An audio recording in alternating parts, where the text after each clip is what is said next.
communities for development activities to take place is very welcome and is the right focus. The idea of continuing to invest and even increase investments in human capital, to me, is the right focus. That is to say, allocating more resources to the Student Loan Board, investing in educational infrastructure across the country, and then investing in health services and health care across the country. I think that's why the thematic focus to me is on point, and I support it wholeheartedly. The only challenge I see is the ambitious premise on the revenue side. Are we going to be able to achieve 2 million barrels per day as projected? How feasible, how realistic is that projection? And how authentic are the estimates and the reports from various agencies projecting that 2025 will have a daily production of 2 million or slightly over?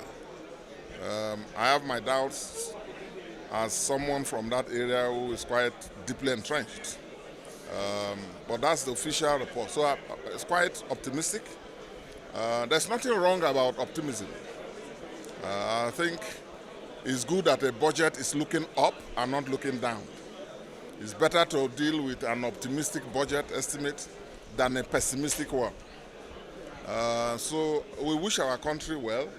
I'm sure by the time we dissolve into the committees and we see the details, the committees and all of us will now be in a better position to drill down and see more specifics and details about investments in these areas. But I think the President is right in prioritizing national security investments, because all our national security agencies need more funding, more equipment, increase in morale, and sometimes also increase even in strength, So the investment in national security is well-founded, and I'm a believer in continuous government investment in human capital, education, healthcare, and support for the less privileged, the vulnerable members, some kind of social investment. And I heard all of that. So the only concern, of course, is the deficit nature of next year's budget, just like the one we're dealing with now, and then the borrowings that will be resorted to be able to meet the gap. But and that's why I am generally speaking in support of the tax reforms, because we need to ramp up more revenues. All over the world, countries are run on tax. Anything else is an aberration, which will not last for long and forever. So on the whole, it's an optimistic estimate, and we look forward to drilling down to get at more specifics. Thank you. How about the timing? The timing of the budget. The time is arriving in the National Assembly. Do you think that the National Assembly will be able to consider this in good time and keep to the January to December budget cycle? Well, that is the prerogative of the National Assembly. When we begin to work, we'll see how it goes.